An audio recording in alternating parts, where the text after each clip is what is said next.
everyone. I want to thank you guys for joining us for the final training session of the Short Sale Specialist Network training program here.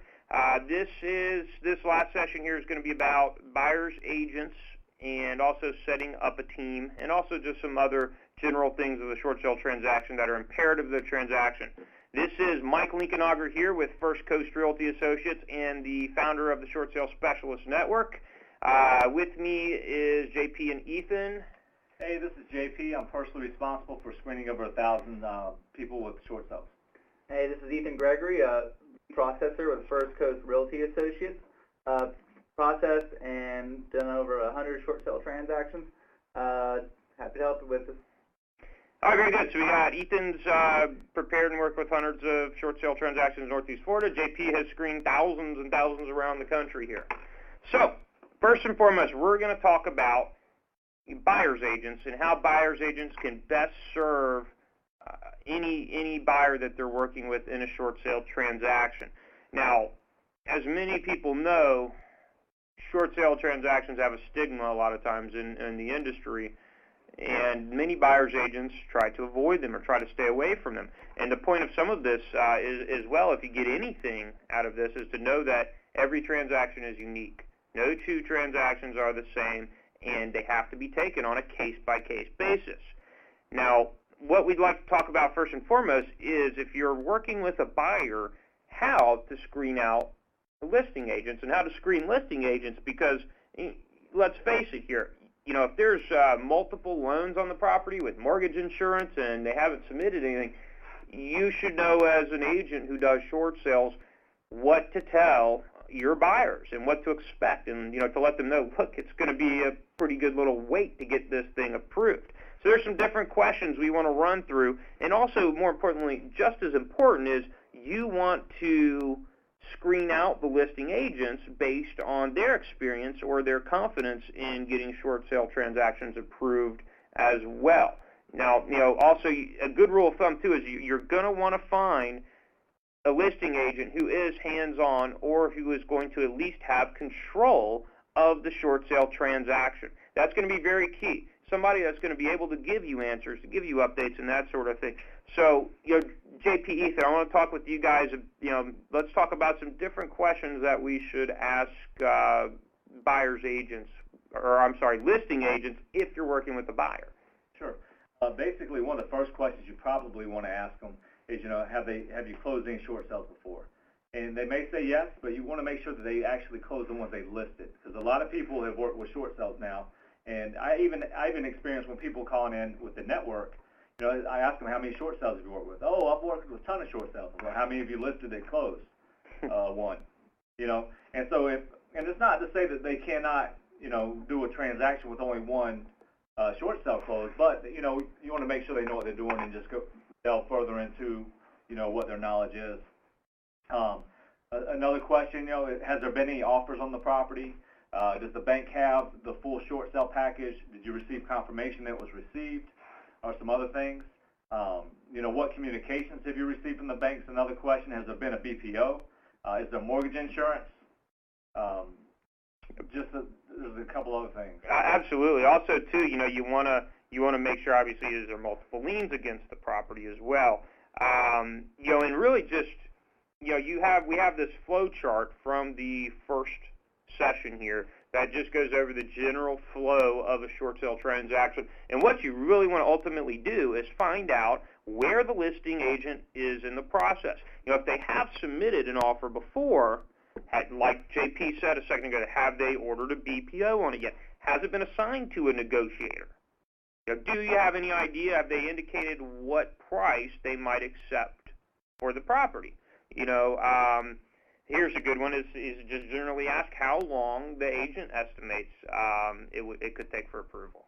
And when you're asking how long it will take for that agent to get an approval on the short sale, understand that many times if it's a government-backed loan, they can generally take a couple weeks longer. If it has mortgage insurance, it'll take a few weeks longer. And make sure you set up your buyer with this information so they know to expect to take a little while longer than normal because of that.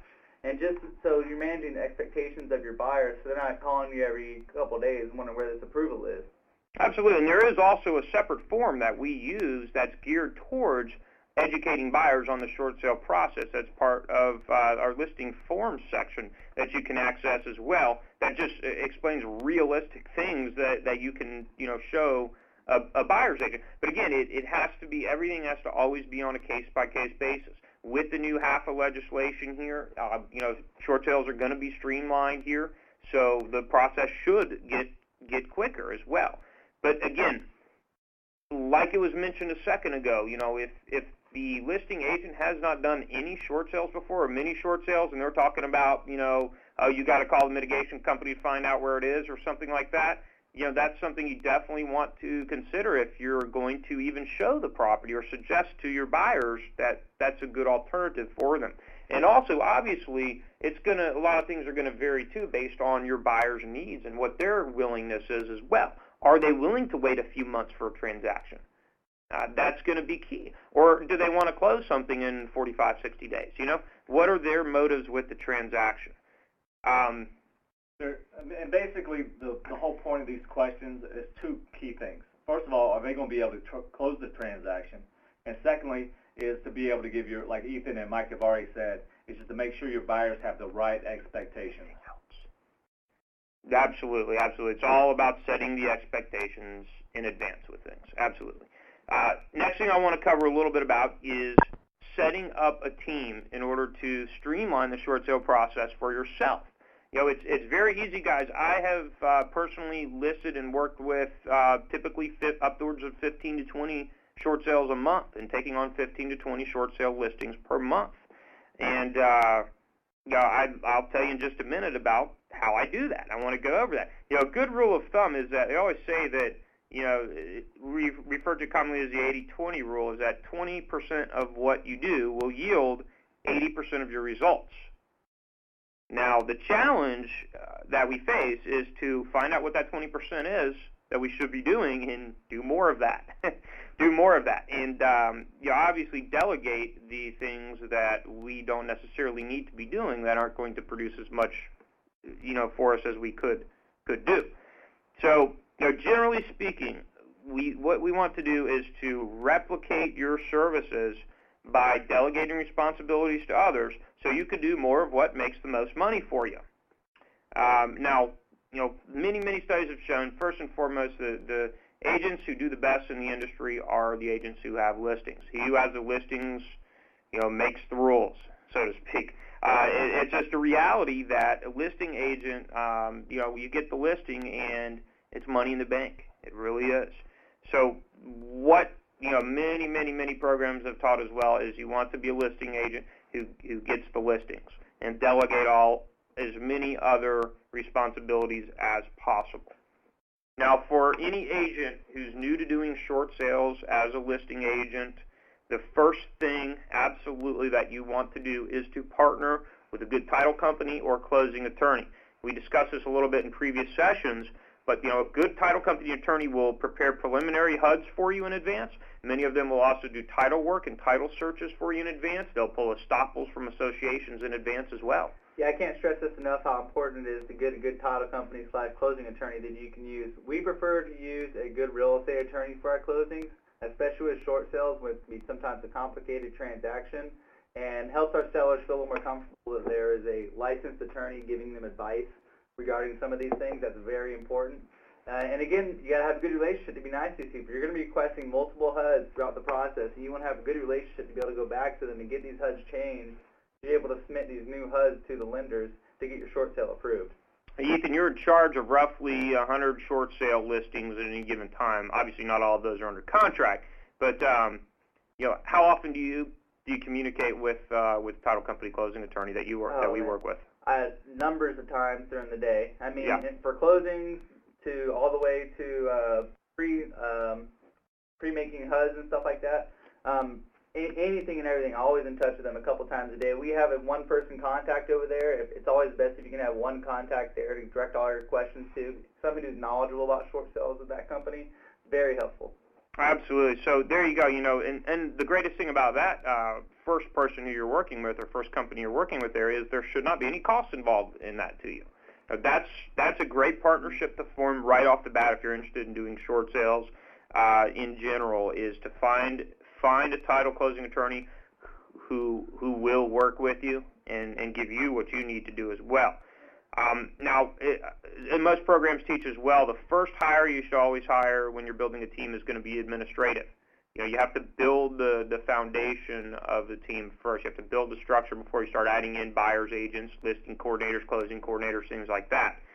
So find a good assistant. Now, again, some things are going to vary state to state what's best for you. Everybody that works for our company is fully licensed. Even with the Short Sale Specialist Network, everybody has a real estate license, an active real estate license. And there's many reasons why we do that. Yeah, it can depend on what state you're in and what the laws are, but having a licensed person really helps because they're able to answer certain questions that an unlicensed person would not be able to answer. And so that really gives them a lot of leeway and a lot of flexibility in getting them to help talk to buyers on the phone or other agents as well. Absolutely, and Ethan is actually a broker associate. Ethan's passed the broker's class as well. So, again, the more knowledge, the better here. More experience, the better here. What we're also trying to do as well, a good rule of thumb for that first person that you hire, you want to have a good, consistent, stable listing inventory beforehand. You want to typically have a good 20, 25 listings or more, depending on what area you're working in, before you can obviously have enough closings to consistently justify an income. Now, also a way to cut your out-of-pocket costs back is to offer reasonable salary plus a percentage of the closing bonus or a per transaction closing bonus. The reason why we do this is this encourages productivity and also treating your customers like you would yourself. Again, we want to replicate your services as much as possible, so we want these sellers to feel just as comfortable with your staff as they would working with you, or just as much. Your assistants and any personnel in the office, your customers should feel just as comfortable working with them as they do with you. So again, start with a reasonable salary, a weekly salary, but most importantly, a percentage of the closings to where the assistant and the processor has something to work towards, has a reason to give these listings extra treatment in order to ensure that they close. So ideally, if you're working with lots of short sales, first and foremost, the most time-consuming thing that you would want to delegate is the negotiations. You want to have somebody who's very organized for this position. This is key, is to have somebody who's very, very organized, who will be able to maintain a follow-up schedule with them. Also, too, some other things that the assistant can do in general as well as first is obviously to prepare BPOs and do BPOs for you as well, to prepare listing packages, put together advertising and marketing materials, just general assistant and administrative stuff. But first and foremost, again, delegate out the processing of the file. So this should be somebody also that's not only organized, but that's very good on the phones and very aggressive as well. So again, they can deal with these lenders and have consistency in there as well. Next step is, after you get a good inventory of listings, your phone's ringing a lot, you would want to find a good buyer's agent to add to the team there. Now, a good buyer's agent, typically you will have to set in advance, obviously, what commission split you will be giving them.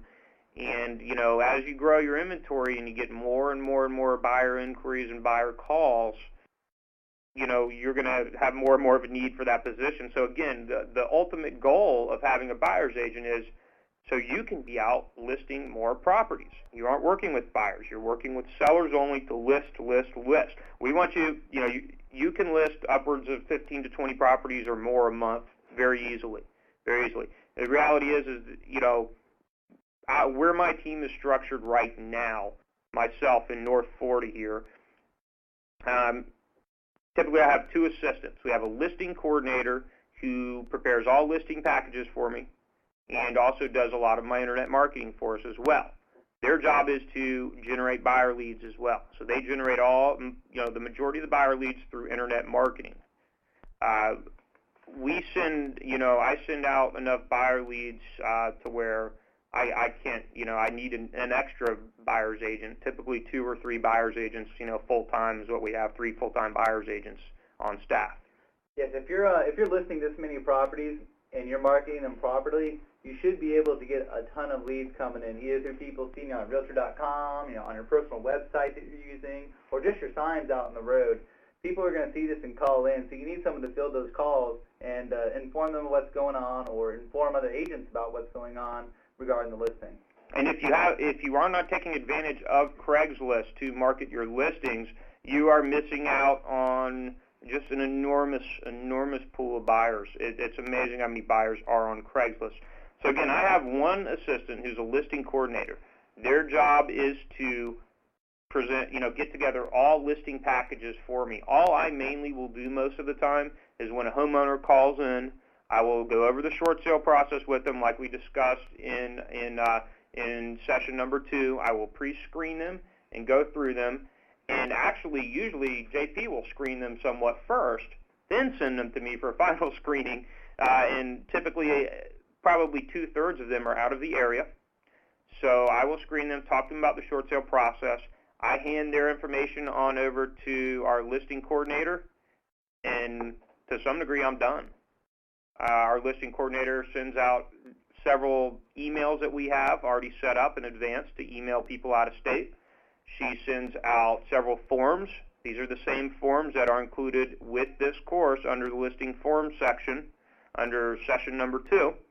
And they take care of the rest. They take care of getting the listing, getting it back, getting the package. We let the homeowner know, look, we expect you to have the package now, right away. So a lot of this stuff, again, I spend a minimal amount of time actually working with real estate. I run 80 to 100 listings at any given time, maybe work 5 to 10 hours a week lately on actual real estate. I will go out and meet a few sellers a week for actual listing appointments, but again, a good percentage of what we get is out of the area as well. So, and then we have one assistant who does all of that and gets everything ready in advance, and we have one assistant who does the negotiations and a lot of the contracts. So everything, once we get a contract, everything goes over to Ethan. Ethan handles the files from there. And again, we have 2 or 3 full-time buyer's agents who I'm sending leads to all day. I'm literally behind the computer just generating business, generating leads, and again, we're able to list upwards of 15 or 20 short sales a month relatively effortlessly. We went over in the second session as well on how we generate a lot of this business.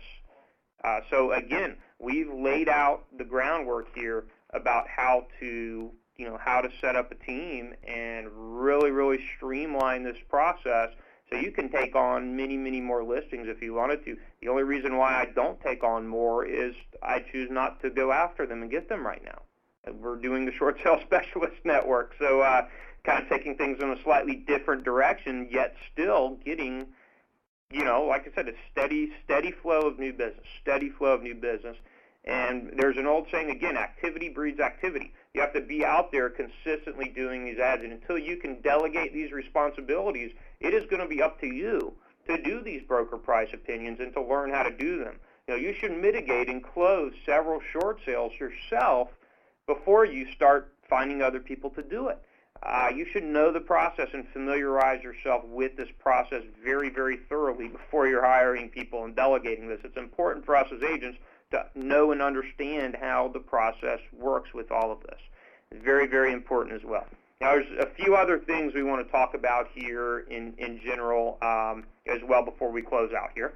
Yeah, one thing I want to go over, and one thing that's very important, is when you're talking with these sellers, either when you're meeting with them for the listing appointment or after you've already got the listing and you're marketing it, many times that seller will be receiving foreclosure documents either being served to them or delivered to them from the seller or from the county. Many times these sellers, they're worried about their financial future and what they're going to do here, and it's your job to help calm them down. You're the professional here that needs to help them. Many times these foreclosure documents that they're receiving, they're actions against them or hearings. They need to understand that this is just typical collections activities that their lender is doing. This is all very normal. You cannot stop them sending them documents. And another very important thing to remind your sellers about at any opportunity is that we are not lawyers. We're real estate agents. So if they need legal advice and legal counsel, that they're talking to the wrong person, unless you happen to also be an attorney. Also, too, it's very important that they communicate with you what notices they're receiving, because we've had some before that, I got a foreclosure date next week or something like that. Absolutely. When we list a property, and again, it varies, laws vary from state to state, but the one thing that we always ask of sellers is to let us know if you have a hearing date or any sale date, so we can try to take some action to do something against, to help if we can in any way possible as well. But again, you need to reiterate to them, this is totally normal. The only thing you're able to stop if you submit a short sale offer is the actual foreclosure sale date. You cannot stop the other documents coming. You can't stop them calling you, or calling the seller to ask for money or whatever they're going to do. So make sure you know and inform them to calm down. It's going to be okay. We're doing all we can to work this out. And that's why you go ahead and submit that short sale listing agreement along with your authorization to the lender. So you're able to talk to them about this and also initiate the short sale with the lender so they know that the seller is doing all they can at the time. Moving forward, also, setting expectations is very important. You need to inform your seller and inform your buyer, if you're working with a buyer, that it's going to take a long time. Say you have a listing and you have a buyer's agent that just wants to call you or email you a couple times a week wanting to know an update on the short sale. You need to inform them this is not, a day-by-day process. These take time. It's a patient thing. Don't be afraid to provide them with follow-up of what you're doing. Make sure you always let them know that you are working on this file. Feel free to tell them whatever you'd like to tell them, but make sure you let them know that you are always working on this file. You're following up, a couple times a week, emailing, calling, or faxing. Whatever's going on, it's perfectly fine to tell them. Just make sure you know that you're telling them as much as you can to let the buyer know that you are working on this, and so they stick around as long as they can so you get the short sale approved and you can close this transaction. Absolutely. You always want, whether you're working with a buyer or you're working with a seller, you want to let them know that, you're doing your job and that you're in control of the situation to the best of your ability. You know what you're doing. They should have that confidence in you as a real estate agent that you are a professional, you know what you're doing, you've got some kind of experience with doing this before. Okay, again, about to wrap things up here for this conference. I want to remind anybody that's participating here, now that we've gone through this full sessions, all of this training and everything we've provided you here, all of these resources, if you are new and you don't have any, if you need listings, if you want new referrals, check out Preferred Partner Membership. If you have gone through this course, even if you haven't done short sales before, we're willing to give you a shot and give you some referrals. So check out Preferred Partner Membership as well, and there is a discount code provided with this program as well. Guys, I want to thank everybody for listening to the full session, and have a great day. Thank you, guys. Look forward to seeing the network.